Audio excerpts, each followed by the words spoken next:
Okay, my presentation is on organizational behavior, chapter 4, individual values, precipitations, and reactions by Joseph Moore.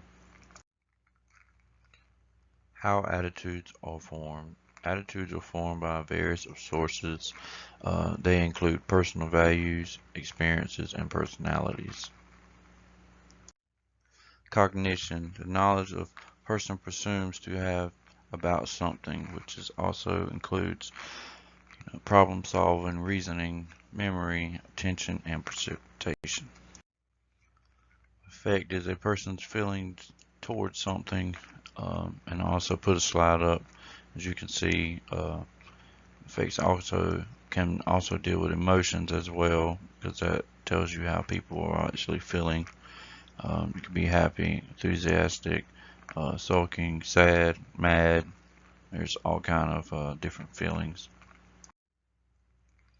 Intentions composed of an attitude that guides a person's behavior, and this goes hand in hand with affection because attitude can reflect behavior in many different ways. You have passive, assertive, and aggressive, and there's all kind of different behavior attitudes.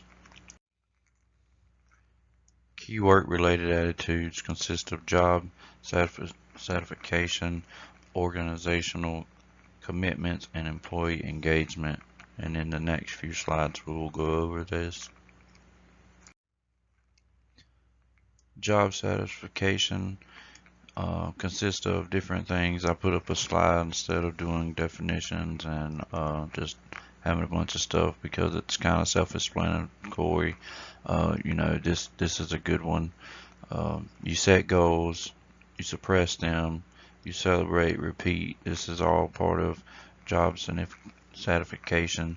You want to set yourself up for you don't want to set anybody up for failure, so you try to set realistic goals, and then once you surpass them, you set higher standards, and you move your way up the ladder in the job that you're in to be successful. In organizational commitment, there are three different types. There is an effective commitment, is a positive emotional attached to the organization and strong, identify the values and goals. The normal communication commitment is feeling objected to stay with an organization for moral and ethical reasons. Maybe you've been there long. You don't feel like leaving one company to go to another company that does the exact same thing. Kind of feel like you're cheating the other company that you've worked with for many years to come. And continuous commitment is to stay with an organization because of high economics, which basically is if you take another job, you may take a chance of losing high value stock. Employee engagement, this is something that it goes from all the way from CEOs to down to the bottom to the busy bee employee workers. Emotion connects to an employee that has their job organizations, and this is being a manager, co-worker, love your job, do your job, be engaged in the workforce. Types of values, they have a terminal reflex of long-term life goals, intermittent preferred means of activating or terminal ways of behaving relative to the work itself, and extracting work related to the outcome of doing the work. Affecting mood, there's three different ones, but the two key ones that I like to hit on is the positive and negative. The positive is a high energy, relative character like evaluations. That's what you always want to have is the positive. The negative is compressed by being upset, fearless, and distressed. That's something that we don't want to encourage any of our employees to have. So, the positive is what I seek to be the most reactive in the workforce, and that's what all managers and CEOs and is strive for, is a positive attitude towards anything that you're doing. Precipitation is a set of processes in which an individual becomes aware of information about the environment. And I put up this slide as well. As you can see, you know, in this picture, one guy sees 4, the other guy sees 3.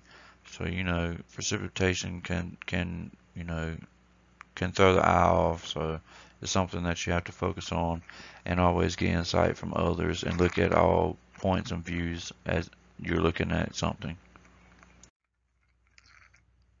Selective participation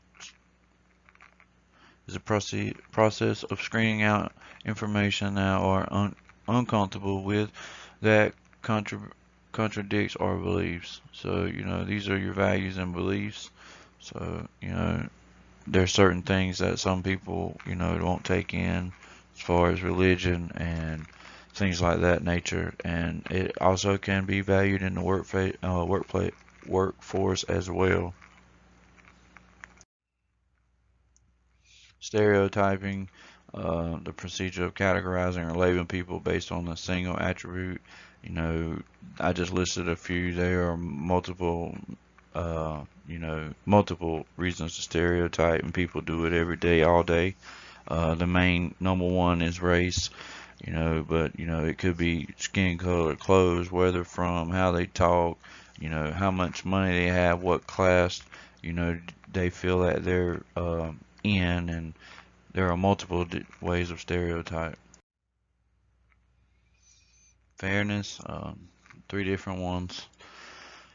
Uh, you know, fairness, it goes a long way in different things. You know, disrespect refers to the fairness of an outcome, including promotions, hiring, and layoffs.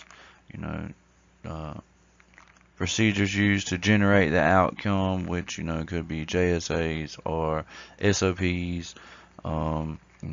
Also, you know, and then the amount of info about the decision and processes was adequate. You know, that comes to hiring or firing, promotions, anything like that. Those are all different objectives and fairness in the workforce.